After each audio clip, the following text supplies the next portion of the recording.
G'day mate, 40 here. Takes a great deal of arrogance to do this. Walk down the street and proclaim my views on politics, God, culture, religion, ethics, the personal, the political, the global, the national. Now the rains are coming down. Gotta bloody dodge my way through alarms, through the rain, through the ups and downs, the turbulence of my emotions. Just thinking about how Jordan Peterson, he wanted to buy a church and so that he could preach in it. People like Jordan and me, we're not normal people. I had a bunch of people. It's amusing. Like I've had more than a dozen people tell me, "Oh, you should start your own synagogue," and I'd be lying if I said that. It never crossed my mind. Of course, it's the most ridiculous thing in the world, but the ego fulfillment of me holding forth each week on the weekly Torah portion, and the pressing issues that confront us as Jews in this increasingly degenerate America. In my own head, I would have been amazing. I would have been awesome. I would have been a star. I would have been saving the West, bro. I could have been saving Western civilization. I could have been fighting for good against evil, holding forth in front of the ark with sacred Torah scrolls inside.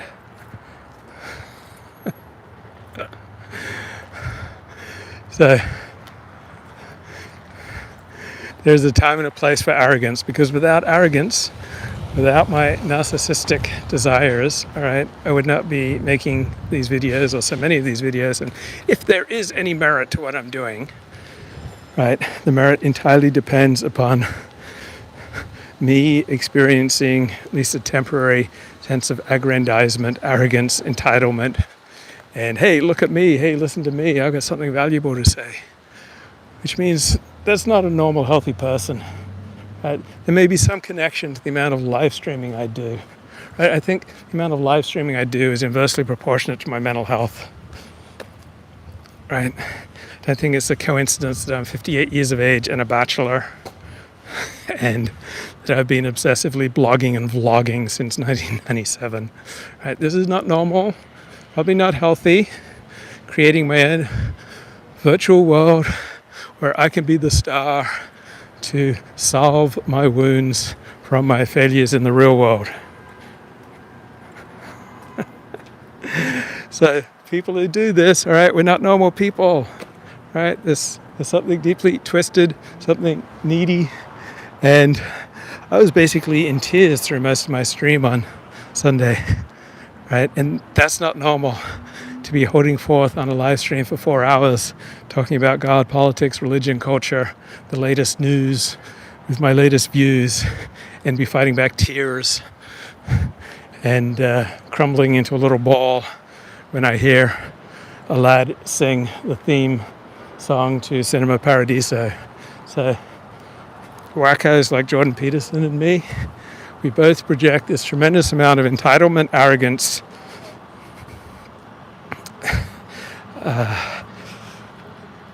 huge regard for our own opinions, a mesmerizing cult leader-like level of certainty in the truth and goodness of what we're saying, right? Combined with, oh, I'm so fragile, you have to protect me, I'm in tears, I'm feeling sad, these unjust people are attacking me, but I'm fighting for you against the elites. Right? I'm on your side, the little guy. I'm taking on the institutions that are holding you down. Right? That's how the live streamer rolls, man.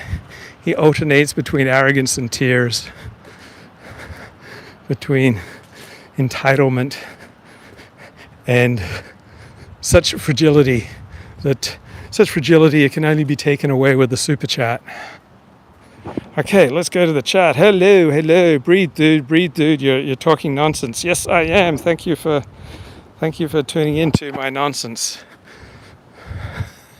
Right, I'm here to be a representative guru, live streamer, podcaster, pundit, entitled, know-it-all, and then alternate that with I'm broken, I'm fragile, I'm a mess, I'm a wreck, my life isn't working.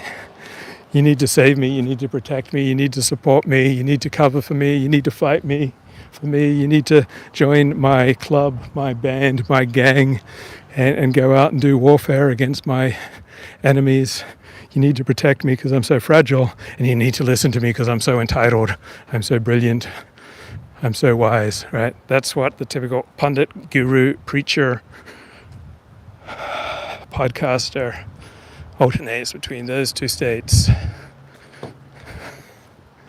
So I was just thinking about the American Civil War, as one does, and Abraham Lincoln never declared war on the Confederate States because that would have implied that they were a separate entity aside from the Union, and it would have created all sorts of hassles. So he did effectively declare war on the Confederate States, but did not officially declare war. There was no declaration of war from Congress supporting Abraham Lincoln's war against the Confederate States, because the bigger an entity that you're dealing with, the United States government, even in 1860, was still pretty big, right? The more hoops you have to jump through, the more boxes you have to check, and the more of a difference there's going to be between what you're trying to do and what you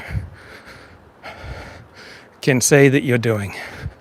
And so what's so weird, unusual, breathtaking, gobsmacking, entertaining, hilarious, distressing, frightening, thrilling, depending on your hero system, about Donald Trump is that he doesn't really abide by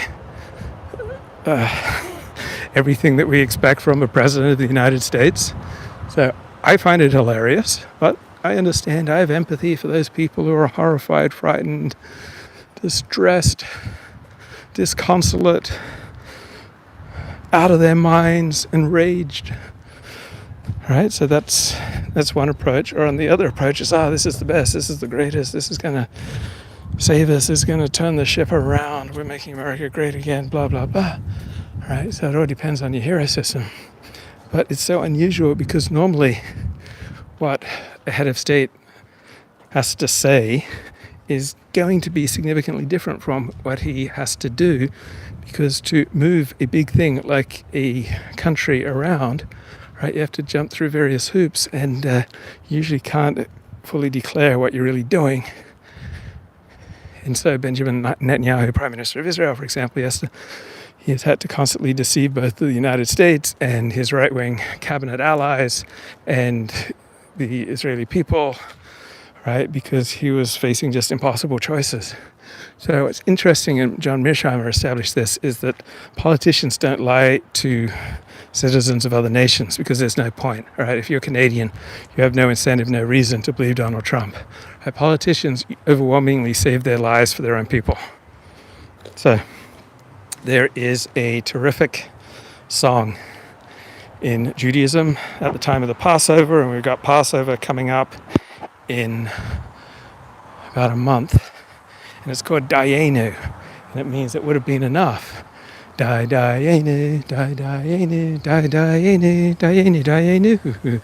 So it says, it would have been enough if God had just taken us out of Egypt, but then he took us out of Egypt and he split the sea, and it would have been enough if God had just split the sea, but he took us out of Egypt and Dayenu, and he split the sea, Dayenu, and then he covered up our enemies in the sea, Dayenu, and he provided food and water for us, and he led us through the desert for 40 years, Dayenu, and then led us to the promised land, Dayenu. It all would have been enough if he'd just done this one thing. And so with Donald Trump, I just feel, this is my hero system. I have no desire to change your mind on this, but somebody on the right, I just feel Dayenu, it would have been enough if Donald Trump had just stopped illegal immigration to the extent that he has. Right? We have had a dramatic reduction in illegal immigration since Donald Trump took office, so much so now that there are migrant flows through Mexico in Central America that are not coming north, but are turning around and going south. People are going back to Venezuela, right? People are going back to other Latin American countries. They've given up on coming to the United States with Donald Trump in power, and Dayenu, and there are all these illegal immigrants in the United States who also say they support Trump, and they say things would have been fine if only the Venezuelan gangs hadn't come over and given the rest of us illegal immigrants a bad name. But I just from a state of such gratitude. Dayenu, it would have been enough if Donald Trump had just crushed illegal immigration. But Dayenu, he didn't just crush illegal immigration, he also crushed affirmative action. Dayenu, he also crushed diversity, equity, inclusion. Dayenu, he's got all these major law firms just scared to death of him, which is hilarious. Dayenu, it would have been enough if he'd just gotten big law scared to death of him, afraid to cross him. That's hilarious. So law firms, by their nature of lawyers, are the most risk-averse institutions in the United States. And so when you get law firms to make changes, such as stop pushing DEI or stop providing pro bono aid to various liberal causes, right? That has huge ripple effects. Stephen Miller's foundation went after law firms first because they're so incredibly influential, because they're so incredibly risk-averse. They don't want to be sued. They don't want trouble. They just want to provide professional services and charge people an arm and a leg for their professional services. All right, lawyers by nature are just super risk-averse, and by going after them, it has huge downstream effects. And it's hilarious that big law, right, is now afraid of crossing Donald Trump. It's hilarious that all these liberals, all these billionaires, right, funders of liberal left causes, are now afraid to publicly fund liberal left causes like the Democratic Party because they don't want to get on the wrong side of Donald Trump. Like, even if you're opposed to this, you got to see the humor in it, right? Now, all these virtually no college presidents are speaking out against the president, which is hilarious because the college presidents and universities are overwhelmingly on the left and they loathe Donald Trump, but they're afraid to speak out and cross him. Dayenu, it would have been enough. It is so funny how he's gotten all these powerful institutions and people afraid. Right? It's amusing. Right now, liberals have the same fears that conservatives have operated with for decades. Right? Conservatives are far more reluctant than liberals to speak out on political issues in social settings, in public, at work, because it's really devastating to be tarred with the label racist, and most conservatives don't have a good rejoinder, and so rather than take the risk of being called a racist, they just keep quiet. And now liberals starting to experience the same ostracism, the same fear that conservatives have dealt with for decades.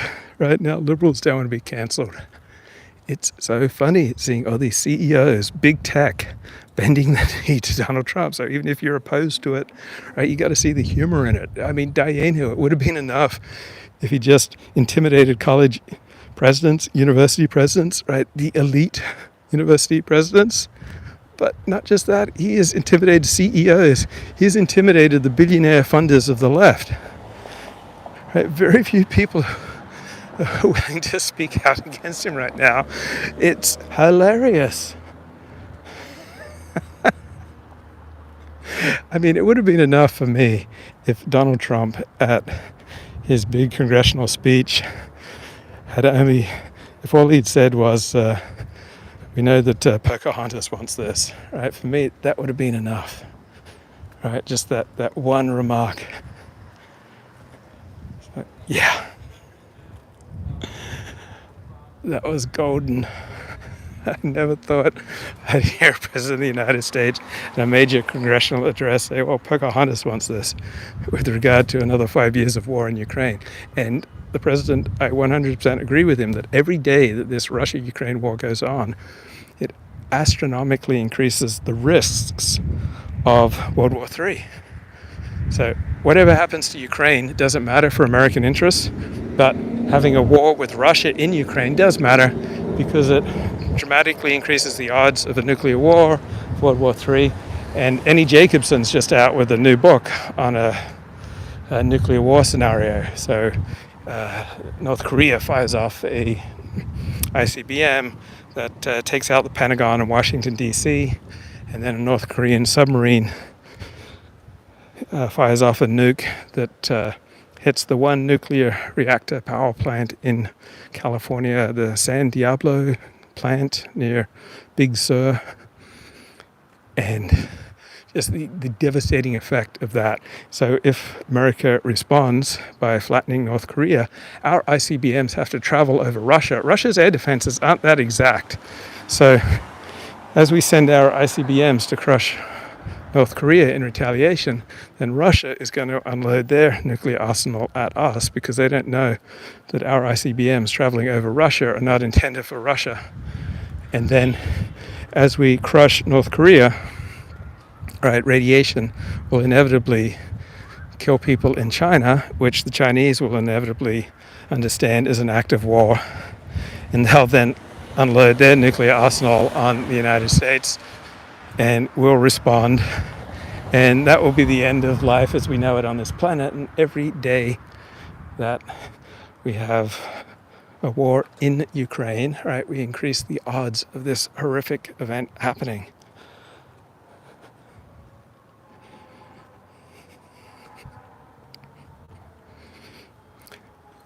So I've done some reading about Trump's tariffs plan, and I'm not a fan, but really who cares about what I think about tariffs? I am just taken aback, astounded, and I even have some respect that Trump apparently is willing to endure short-term pain for the economy if he can make fundamental changes in the American economy so that we manufacture more, etc. So I think the chaos is terrible. I'm not thrilled that we seem to be heading into a recession. I don't like the way that Trump bullies our neighbors. But maybe I'm going to say that there's a good chance that there's some wisdom in his madness, and I respect that he's willing to endure so much short-term pain to try to completely reorient the American economy. And he didn't talk about, we're going to have a recession. And he didn't say this. But now he says, hey, we may have a recession. Like, people's 401ks are crashing. The stock market's down 10% in the last, since the inauguration. I'm kind of impressed by how much pain he's willing to endure. It's just, it's incredible how he was prepared to put on 50% tariffs against Canada today, against Canadian steel and lumber, and then he reversed himself today. And now the one of the Canadian premiers threatened to cut off power to a great deal of the northern United States, I think from Ontario. I mean, it's both horrifying and hilarious.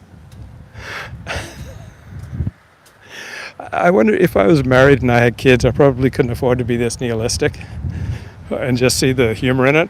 But I noticed Colin Liddell is not impressed by Donald Trump, and he says Elon Musk is going to start nuking millions of accounts that are not on board with MAGA. And so Colin Liddell has led the movement to exit X and go over to Blue Sky. So Colin Liddell is not at all impressed by Trump, and one of Colin's big concerns is Russian dark influence in the West, particularly online.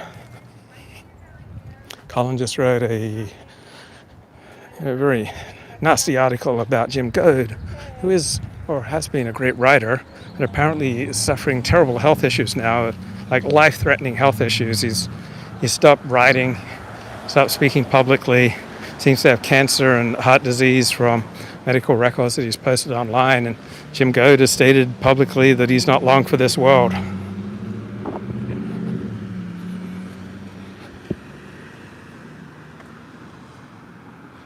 Bro, do you see that guy looking at you? Right, there may be guys looking at me, bro, but what's most important is, how do I look at me? Right? Fine, he's looking at me, but how do I look at me? How do I think about me?